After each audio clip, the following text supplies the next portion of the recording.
un tā priecājos ar jums tikties. Vēlos padalīties ar tādu tēmu kā selektīvā uztvere. Un kā selektīvā uztvere rada mums dzīvē ciešanas. Jā, mēs matricā izspēlējam dažādas šīs te spēles, un selektīvā uztvere ir viena no programmām, caur ko mēs spēlējam šajā matricā. Un šo spēli mēs varam spēlēt tā, ka mums pašiem ir priecīgi, mums pašiem ir patīkami, bet tai pašā laikā, ja mēs tā neapzināti spēlējam šo matricas spēli, tad mums dzīvē sanāk tā, ka mēs sagādājam sev kaut kādas raizes, ciešanas, sāpes. Un šodien es apskatīšu tēmu selektīvā uztvere un kā es iziešu cauri tādiem 8 veidiem, kā šie 8 selektīvās uztveres veidi mums var radīt patīkamus mirkļus un mums var radīt dzīvē arī ciešanas. Selektīvā uztvere tas, ka mēs izvēlamies, mēs skatāmies uz kopējo bildi un mēs spējam uztvert kaut kādus atšķirīgus momentus. Vai mēs paņemam caur to, kāda mums ir ielikta informācija, caur to, kāda mums tur ir bijuši notikumi, mēs tā kā selektīvā jeb izvēles kārtā paņemam sajūtas, mēs paņemam un interpretējam, un mēs tā kā caur šo selektīvo uztveri izsakam, tā kā nākošos nodomus vai spriedumus. Mēs paskatīsimies caur 8 tādām šķautnēm uz šo selektīvo domāšanu, kā mēs varam to darīt, tā kā vienkārši apzināties, ka tāds process mūsos notiek, ka tā notiek šī spēle. Un, ja mēs paskatīsimies uz šiem te pašiem Jāņiem, ko mēs pārdzīvojām bērnībā, noteikti, ka tur nebija tikai viss tā skaisti, gaiši, tur rasa un ugunskurs un mainedziņu un dziesmas. Mēs kā bērni caur savu uztveri to izdzīvojām tā, mums pārsvarā tas bija skaisti. Protams, kad ir atšķirīgi gadījumi, kur cilvēki atcerās kā Jāņus, tādus dramatiskākus notikumus. Bet arī skaistajos Jāņos, ja mēs paskatītos patiešām no kopējās apziņas to bildi, vienkārši nofotografētu visus tos notikumus, kas tur notika, kādas sarunas, ko katrs pārdzīvoja, ne tikai ko mēs pārdzīvojām. Tur noteikti bija kādos Jāņos, kad bija alkohols, kad bija kaušanās, kad kāds dabūja pa purnu, kāds sastrīdējās, kāds izšķīrās, kāds piedzērās, kāds apvējumās, mums bija dažādi. Bet mēs no savas bērna šīs uztveres paņemam kaut ko selektīvu. Mēs tā kā paņemam un ieliekam savā apziņā, savā atmiņās tā, kā mēs to uztvērām tajā gadījumā. Un caur šo bildi mēs varam paskatīties arī uz pārējo mūsu dzīvi, ka mums ir vienkārši tāda programma, kad ir kaut kāds notikums un ka mēs selektīvi, jeb izvēles kārtā, tas, protams, notiek neapzināti caur mūsu filtriem, caur mūsu programmām, kā mēs šo cilvēku uztveram, kā mēs šo situāciju uztveram, kā mēs to interpretējam, tas caur mūsu programmām notiek, kā mēs selektīvi, jeb izvēles kārtā paņemam, piemēram, emocijas uz sevīm. Mums, piemēram, rindā mēs stāvam un mums tieši priekšā aiztaisās lodzīši un uzliek šiltīti, kad ir pārtraukums. Un mums katram šajā situācijā caur mūsu programmām mēs tā kā selektīvi izvēlamies, kā to uztvert. Mūsu uzvedība caur mūsu programmām ir atšķirīga. Kādam būs kauns, ka viņš nostāvēja stundu un tagad viņa deguna priekšā tieši aiztaisīja lodziņu, kādam tas izraisīs dusmas, jo viņa sagaidīšana nepiepildījās. Mums būs atšķirīgas interpretācijas un atšķirīgas sajūtas. Paskatīsimies 8 šādus soļus, ko mēs varam apzināties, kā šīs programmas nostrādā, lai mēs neietu ciešanās, lai mēs caur to, ko mēs piedzīvojam, mums vienkārši caur to, kad ir šī informācija, kā mums selektīvā uztvere strādā, lai mēs neietu ciešanās. Jo kas notiek, ja mēs bērnībā, piemēram, interpretējam kaut kādu, piemēram, pērienu? Mēs varam iesprūst caur šo selektīvo uztveri aizvainojumā vai iesprūst šajās tā kā sāpēs, man tas tā joprojām sāp. Notikums sen vairs nav. Pliķis pēriens vai tur aizvainojošie vārdi sen jau vairs nav. Bet mēs turam savā, ko mēs sakam, sirdī, savā apziņā tā kā iekšējās sāpēs šo notikumu, kurš vairāk nav. Un caur šo uztveri, caur šo apzināšanos, kā mūsu programmas, mūsu apziņa strādā caur šo selektīvo uztveri, mēs varam sevi atbrīvot no daudz šīm te pagātnes interpretācijas ciešanām, no tā, ko mēs nesam no pagātnes, tikai tāpēc, ka mums tur nostrādāja šī selektīvā domāšana, selektīvā uztvere. Pirmais ir tas, ka mūsu selektīvā uztvere, jeb domāšana rada ciešanas bieži vien caur to, ka mums apzināti vai neapzināti ir pirmā informācija, kura tika ielikta, un mēs caur to filtrējam visu laiku. Ja mēs paskatīsimies, kāpēc šobrīd skolās, televizorā, ja, ir cīņa par uzmanību, ir cīņa par to, lai cilvēks skatītos un uztvertu to informāciju kā pirmo informāciju, jo mums ir tendence balstīties, ka pirmā informācija tā ir tā pareizākā. Tāpēc skolās daudzas lietas par to, kā uztver pasauli, par to, kā notiek arī šī te jaunais brēns, kas tiek skolās bīdīts iekšā, kas principā ir ģimenes lieta runāt par visām seksualitātēm. Bet tas ir notiek, tāpēc, ka cilvēkam pamata pirmā informācija, mēs tendējamies to paņemt kā pašu pamatu. Mēs reti, kad dzīves laikā to pārskatam, apzināts cilvēks šobrīd, kas iet apzinātībā, kas strādā pie saviem šiem te apziņas līmeņiem, ar to nodarbojas, bet parastais, jāsaka, regulārais cilvēks, kas vienkārši dzīvo, nepārskata šo pirmo informāciju, un uz tās bāzes mums veidojās kas? Mums veidojās uztvere par cilvēkiem, kādi ir labi cilvēki, kādi ir slikti cilvēki. Parasti bērnībā tas jau, tie jau tur bagātie. Un cilvēkam caur šo te, kad labs cilvēks jau ir vienkārši cilvēks, viņam ir laba sirds, un tie bagātie, tie jau tur ļauni skopi. Caur šo te pirmo informāciju, caur, situācijām, kur vecāki sastopās ar trūkumu, bērnā tiek sēta pirmā informācija, caur ko veidojās bloki. Un pēc tam mēs dzīvē ciešam no tā, ka mums nav naudas, mēs nevaram aktivizēt labklājības enerģiju, jo ir šis te pirmā informācija, kura uzliek zīmogus, un ja mēs viņus nepārskatām, tas mūsu dzīvē rada trūkumu, rada ciešanas. Tāpatās arī, piemēram, ja mēs dzirdām, piemēram, ceru, viens pasaka, šitie, piemēram, kartupeļi tajā tirgū tur tirgojās pa tādu cenu, un tu piemēram, ieej veikalā un skaties, kartupeļi lētāk. Tev balstoties uz to, ka tā pirmā informācija, ka tur tirdziņā ir tāda cena, šobrīd tu nākošo cenu jau tā kā tiesā pēc iepriekšējās informācijas. Tas ir dārgi, tas ir lēti, mums sākās tā kā izvērtēšana. Un izvērtēšana arī ir tāda interesanta lieta. Tā kritiskā domāšana, jeb izvērtēšana mums var būt par labu un var būt par sliktu. Tas ir skatoties, no kura apziņas līmeņa mēs vērtējam. Viss ir tāds tā kā puzlīte, kas liekās kopā, jo mums ir, principā, zemāks apziņas līmenis, mums ir mazāk informācija, mēs tagad dzīvojam caur izdzīvošanas šo te, jo mūsu kritiskā domāšana būs ierobežota, jo mūsu selektīvā uztvere būs daudz tāda šaurāka, mums nebūs plašais skatījums, jo mēs vairāk ejam pa apziņas līmeņiem uz augšu, jo mēs vairāk attīstam, ļaujam kritisko domāšanu, jo augstāks apziņas līmenis, jo cilvēks pieļauj, ka tā pirmā informācija, jeb šī viena informācija nav absolūtā patiesība. Cilvēks ir atvērts klausīties un sadzirdēt un caur to izvēlēties. Ja? Jo, ja tu atceries apziņas līmeņi, katrā kārtā ir kaut kas, caur ko ir jāiziet, lai mēs varētu paplašināties. Lai no viena apziņas līmeņa iet uz otru, mums vajag iziet tam cauri, jo tas nākamais līmenis iepriekšējo ietver. Un jo mēs augstāk ejam apziņas līmeņos, jo mums vairāk strādā šī kritiskā domāšana, jo vairāk mēs esam tajā spējā izvērtēt šo te informāciju, mēs neņemam pirmo informāciju kā pilnīgāko patiesību, par ko mēs ceļam un krītam.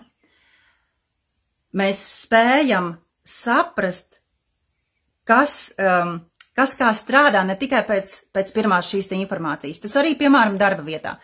Tu vari aiziet strādāt uz kādu darbu, un kāds kolēģis tev var iedot pirmo informāciju caur viņa personīgo uztveri par to, kāds ir tas kolēģis, kurš strādā pie tā galdiņa. Viņš var pateikt, ka šis cilvēks ir ļoti tāds nerunīgs, neizpalīdzīgs. Parasti, ja viņš kaut ko pasaka, tad nepārāk kaut ko labu, parasti tur kasās.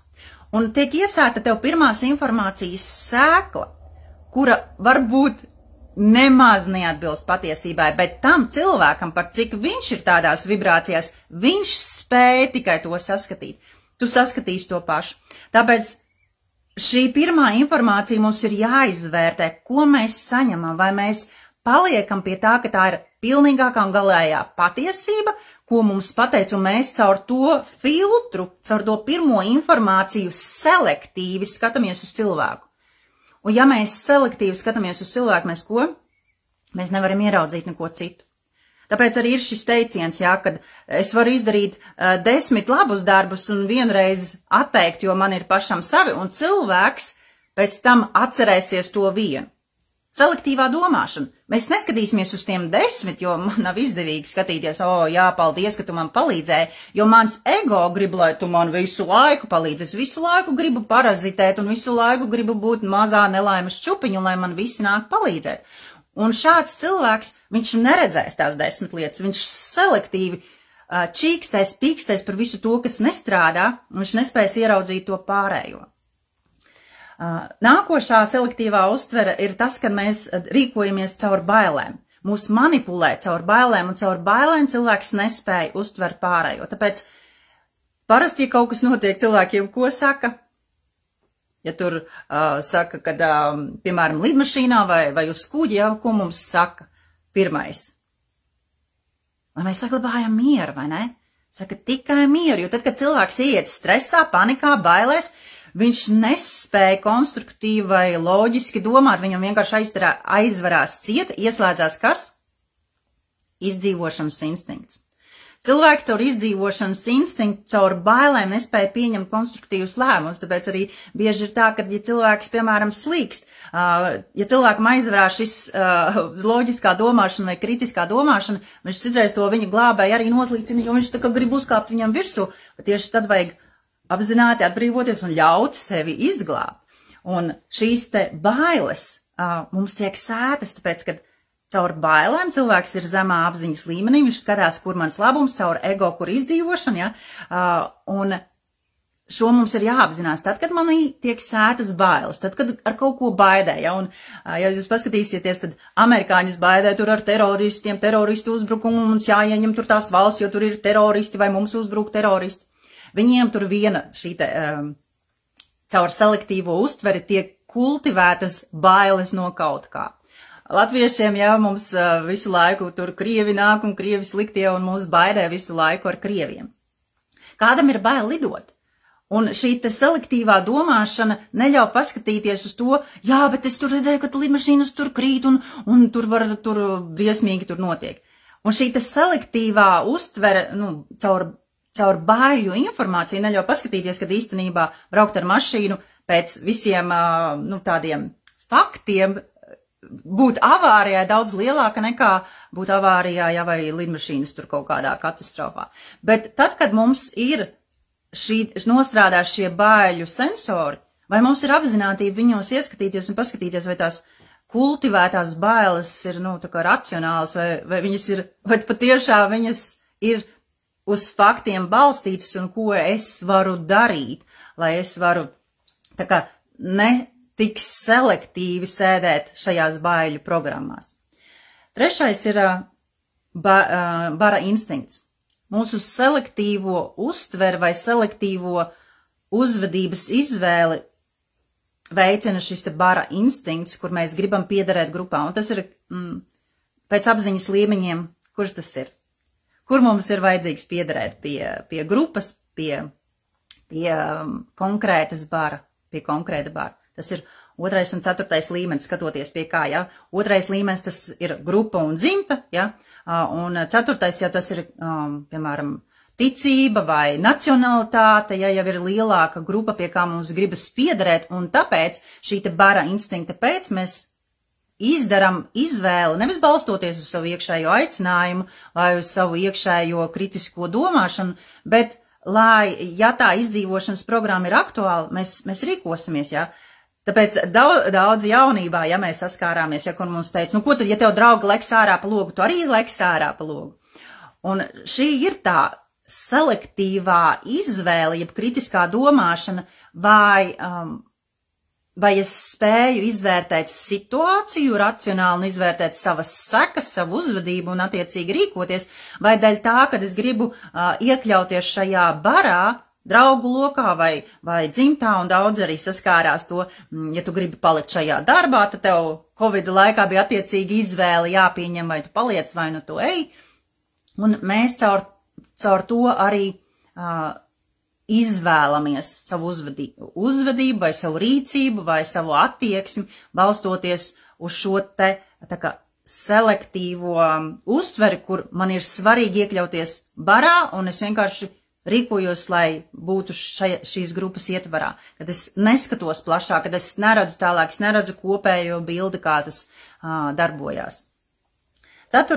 ir, ka mums ieslēdzās ego par izdarīto lēmumu.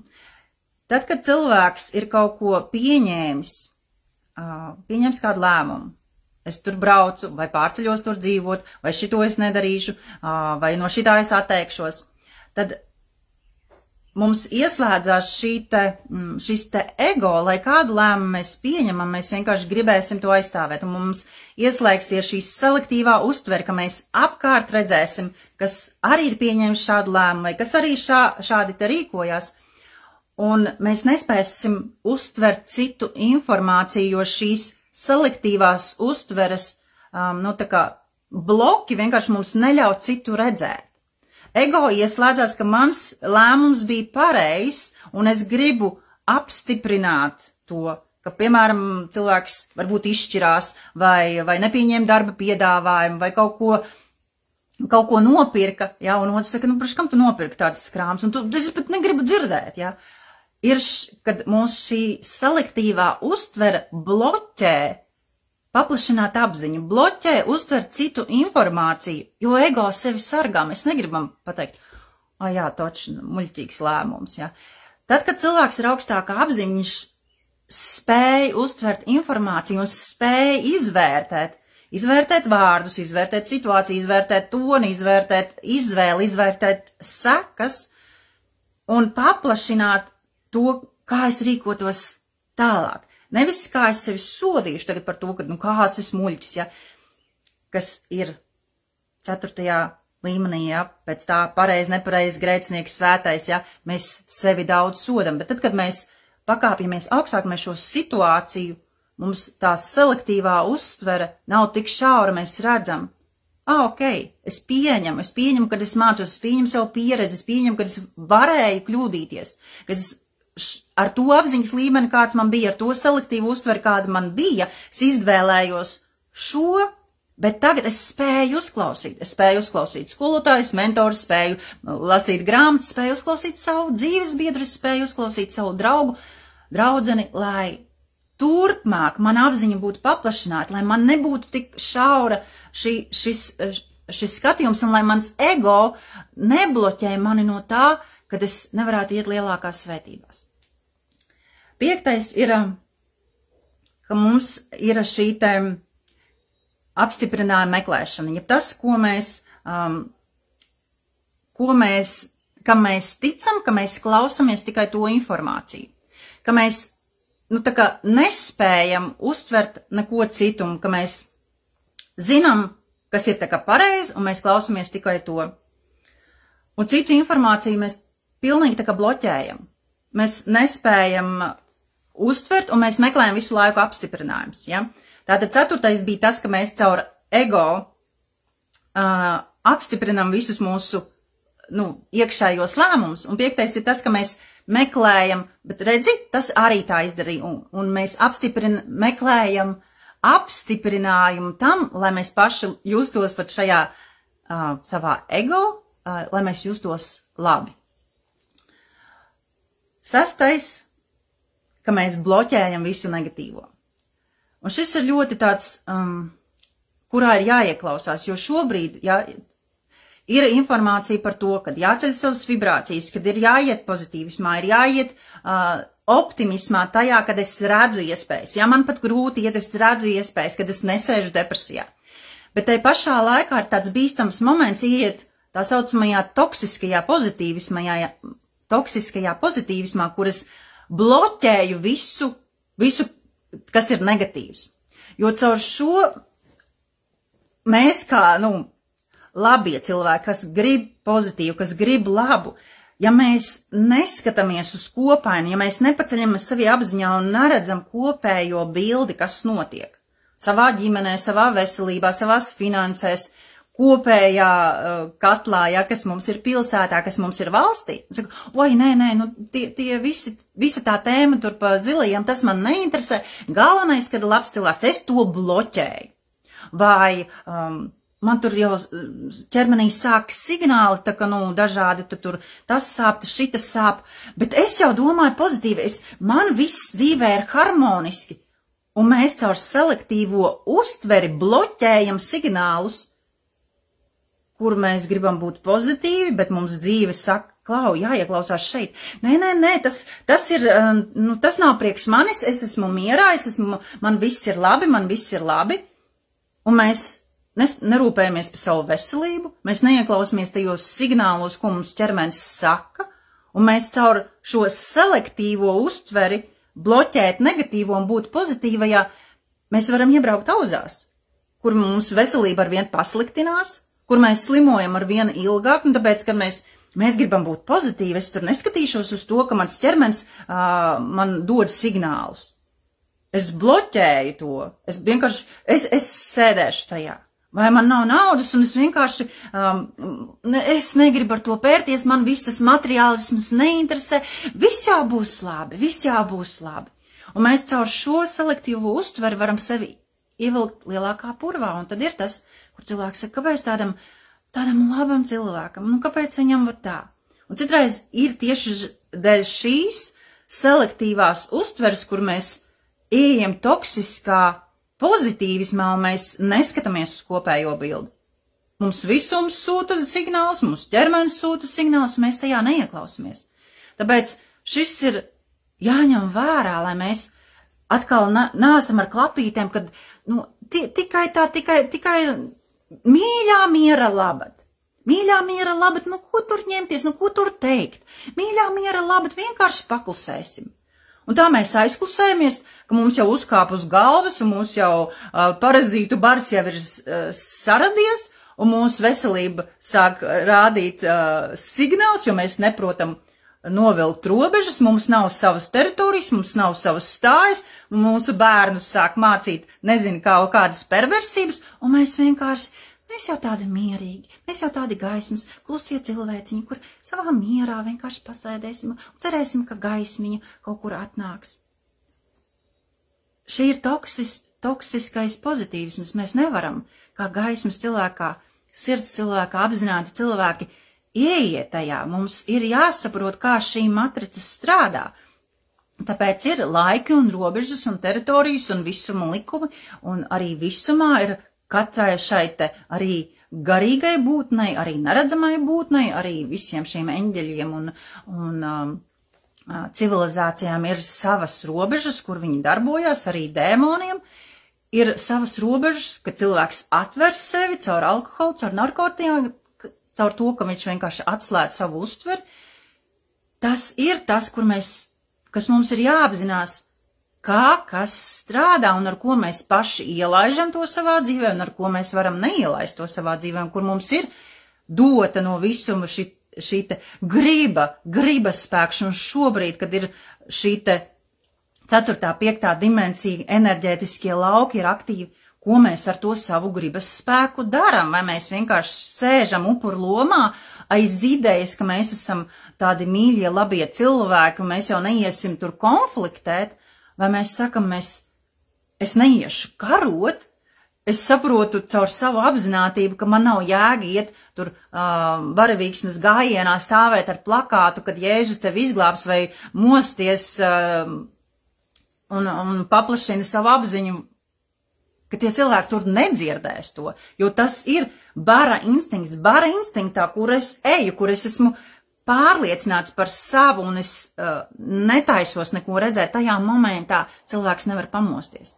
Cilvēks var pamosties no tā, ka viņš sēž depresijā, no tā, ka viņš ir apmusis par savu dzīvi, no tā, ka viņš sēž upuru lomā un viņš jau nevar nekādu darbiņu atrast un viss jau ir tik slikti.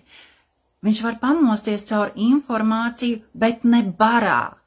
Tad, kad ir sanākušas, piemēram, 5 tantes un visas sūdzās par smago dzīvi, vai kā viņiem tur bērni tur nebrauc ciemos, un kā tie mazbērni tur ir izlaidušies. Tajā momentā nav spēja kādam citam ienākt un pateikt, tu zinā, varbūt taviem mazbērniem ir kaut kādas labas kvalitātes, varbūt tavi bērni tomēr nav tik tādi, ka par tevīm nerūpējās.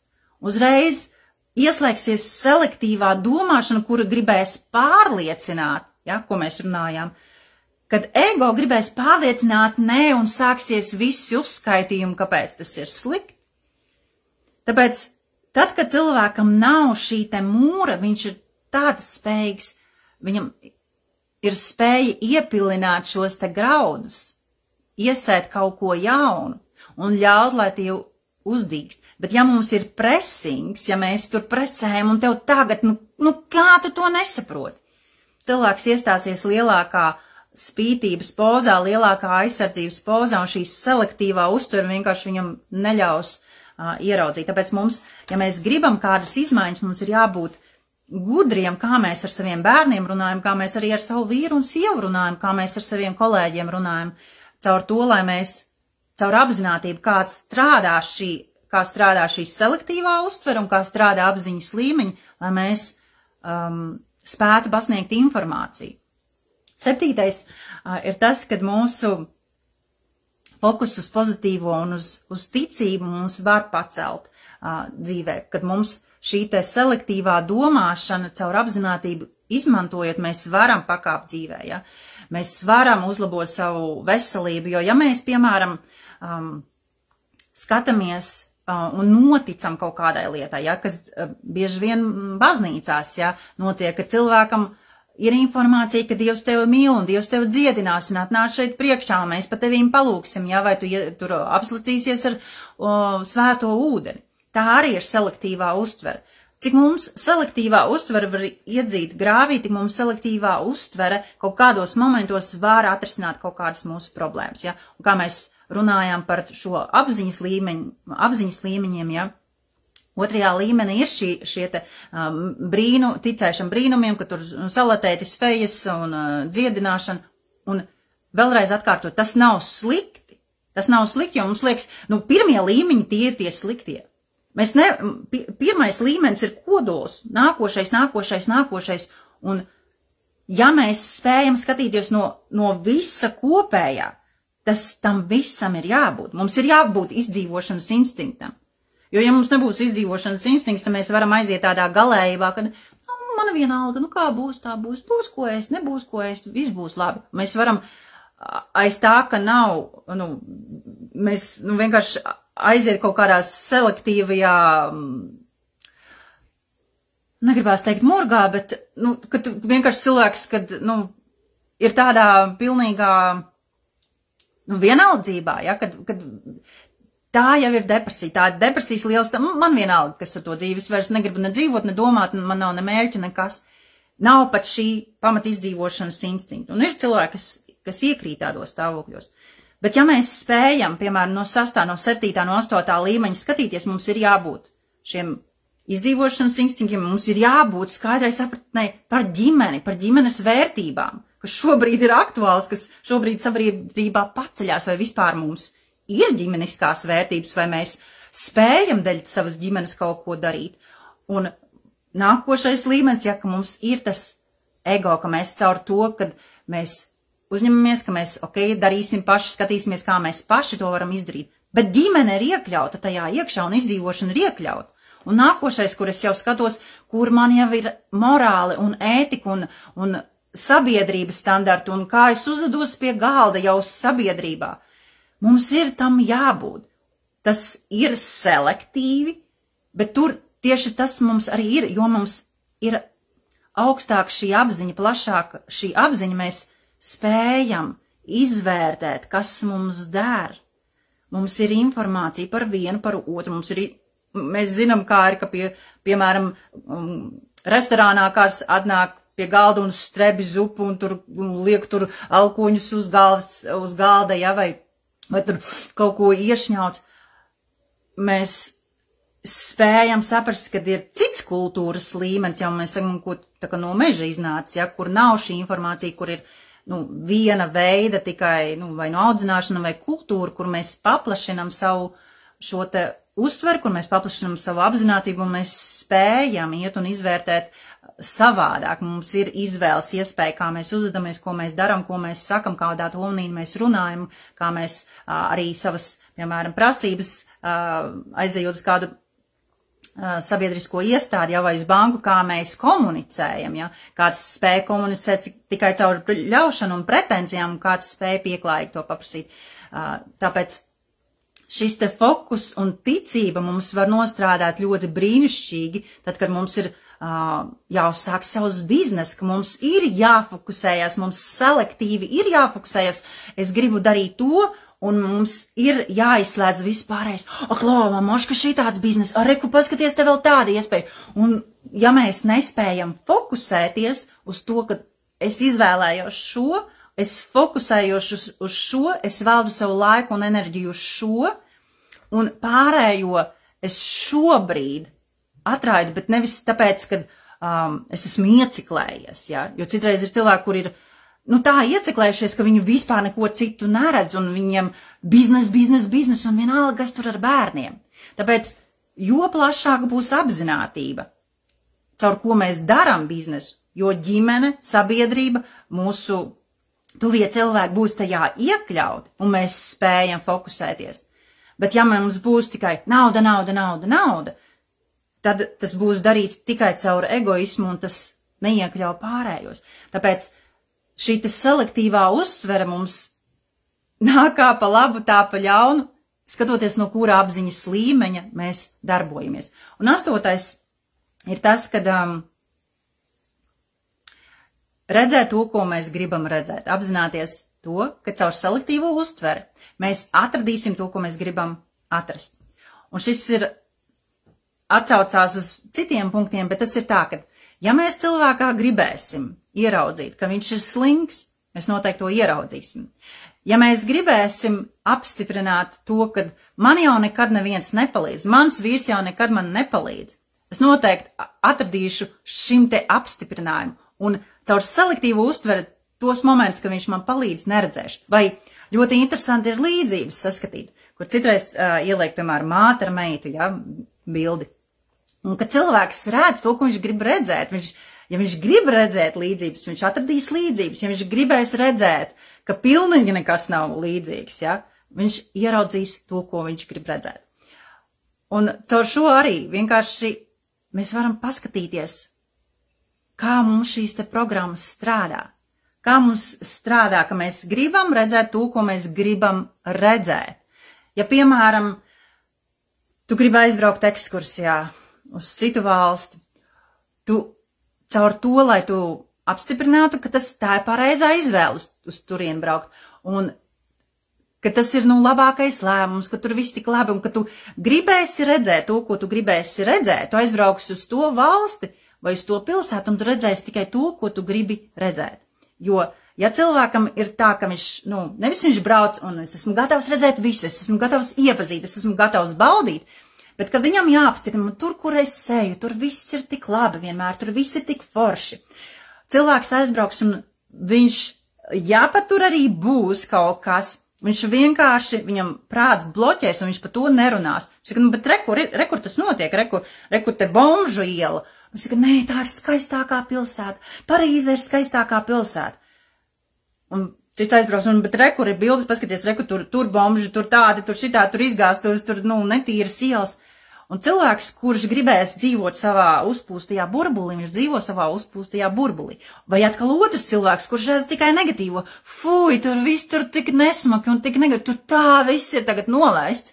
Viņš redzēs tikai nesmuko, netīro, Bet tad, kad mēs apzināmies, ka es paplašinu savu apziņu, es ļaujos pieredzēt, un es ļaujos ieraudzīt Bomžu ielu, un es ļaujos ieraudzīt skaistos parkus, un es vienkārši uztveru un redzu, ka dzīve tā notiek.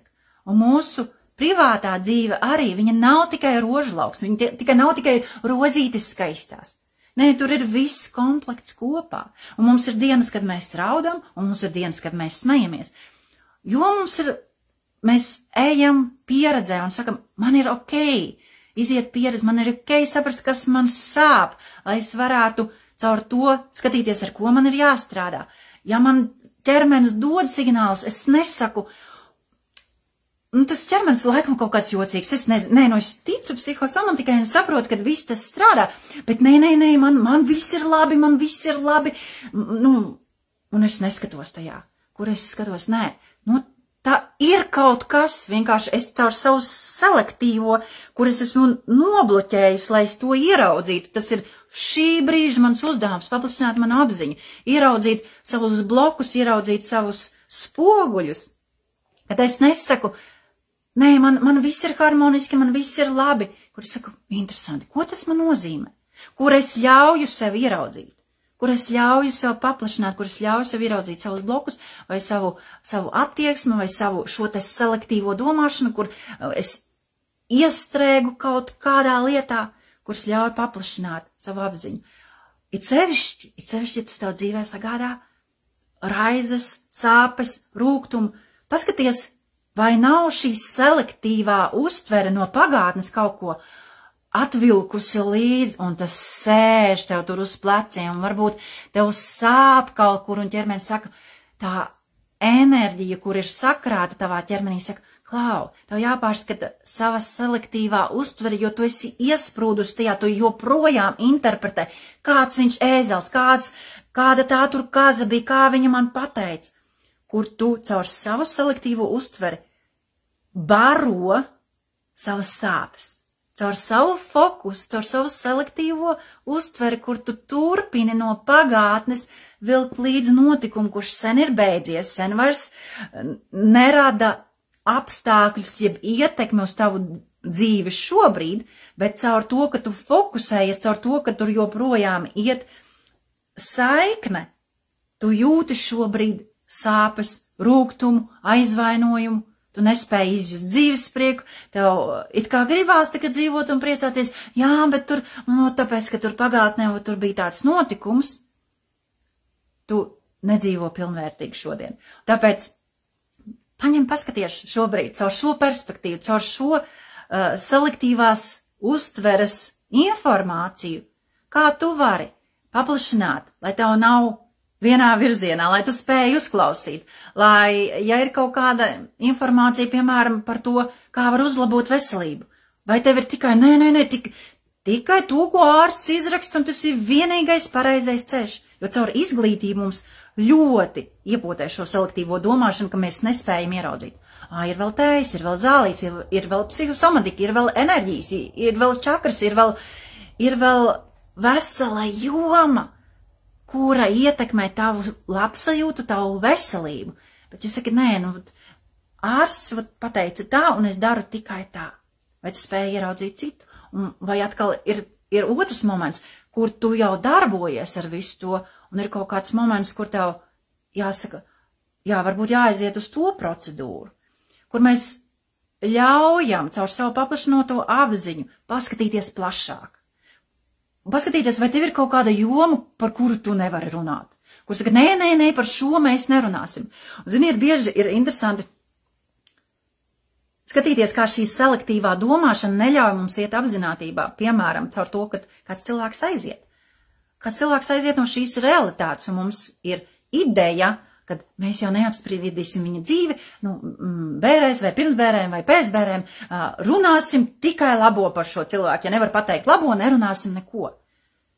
Manā uztverē ir tas, ka mēs cilvēka dzīve ar visu, ko viņš pārdzīvoja, ar visu to bagātību, ko katrs cilvēks, kas bija ar viņu saistīts, mēs varētu pārskatīt un paņemt priekš sevis kaut ko vērtīgu, kur cilvēks varbūt tiešām nodzīvoja brīnišķīgu dzīvi, viedumu un gudrības pilns, kur mēs varam tiešām paskatīties visu labo, ko mēs varam uztvert.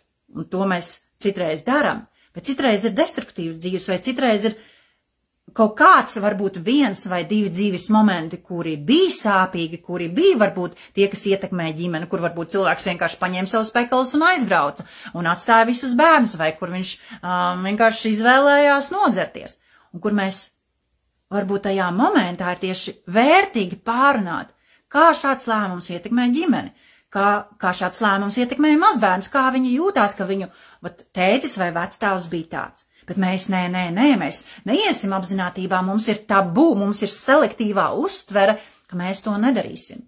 Es personīgi domāju, ka ir vērts tādos momentos paskatīties. Un cevišķi arī interesanti bija šis te Covid laiks, vai ne, kur cilvēks caur to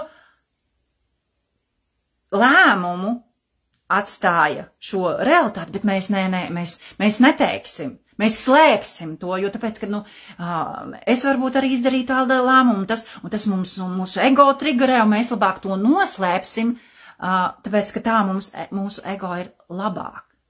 Tā vietā, lai pateikt, jā, redzi, tas tam cilvēkam tā notika, vai visiem nē, visiem tas nenotiek. Un caur to mēs varam savākt faktus un paskatīties, vai tomēr tas bija vairāk labums vai sliktums, un paskatīties arī caur šo globālo, kas tiek bīdīts, kur nevis saka, nē, par tiem es negribu runāt, kur es vienkārši visu, kas ir ārpusē, es visu bloķēju. Vai tu saki, nē, es esmu gatava dzirdēt, ko viņi saka, ja viņu plāns ir samazināt cilvēks, tur samazināt to, un viņi darīs to rekā interesanti. Interesanti, kā tas karš notiekās, interesanti, kāpēc tur aktīvajos kara punktos netiek piegādāta munīcija, ja jau tas ir tik svarīgi tur uzbrukt un uzvarēt, kāpēc veidojās šāds scenārija. Es saku, nē, karā es neiedziļinos, tur man ir, es tikai esmu par to, ka Krievija ir sliktie. Un kad es nespēju ieraudzīt to spēli, kur notiek vienkārši manipulācija ar cilvēku prātiem, sadalīšana, sanaidošana, tur notiek saskaņota spēle, bet mums to visu atskaņo citā gaismā, vai es spēju ieraudzīt šo spēli, vai es spēju ieraudzīt, kā šīs vakcīnas spēle tiek spēlēta, vai es spēju ieraudzīt, kad īstenībā tie cilvēki, kuri skatās tikai televizoru, viņi cieši visvairāk, tāpēc, ka viņu selektīvā domāšana ir tik šaura, un viņi nespēja ieraudzīt pārējo, un īstenībā viņi ir tie, kuri visvairāk cieši, it kā kuri ir visvairāk tā kā nodevušies, pakļauti, paklausīgi, kuri neredz čemitrēlus, kuri neredz farmācijas spēli, kuri neredz šo kara spēli, naftas spēli, uguns grēku spēli, kur saka, nē, valdība man izglābs, valdība par manīm parūpēsies, valdība ir pati labākā, kura ir vienkārši vot tā. Un vai mēs spējam paskatīties, vai caur to mēs sakam, nē, valdība ir tikai ļauna, tikai slikta, nē. Tas ir tas mums, vai mēs spējam ieraudzīt, kas ir labs, kas ir vērtīgs, bet kas tai pašā laikā nav labs, nav vērtīgs. Un katrā cilvēkā ir kaut kas labs un kaut kas vērtīgs, un katrā cilvēkā ir kaut kāda īpašība, kas nav laba un vērtība, pie kā viņam ir jāstrādā. Un vai mēs spējam neidealizēt, vai atkal, tas galīgi garām, tas ir briesmīgs cilvēks, un mēs vispār neko labu neredzam. Vai bērns ir aktīvs, un viņš tur kaut ko salauž un kaut ko tur, vai mēs spējam ieraudzīt tajā bērnā labo, vai mēs spējam caur mīlestību virzīt viņu uz to, lai vairāk būtu kvalitatīvie darbi, mīlestības darbi, izpalīdzēšana nekā kaut kāda pretīm runāšana un laušana, kur mēs kā vecāki, ir speciāls nodarbību cikls, kuras runāja par to, kā ar bērniem darboties. Vai mēs caur to spējam ieraudzīt, kad ir citi instrumenti, bez bļaušanas, bez pēršanas, vai mums ir tikai viens virziens.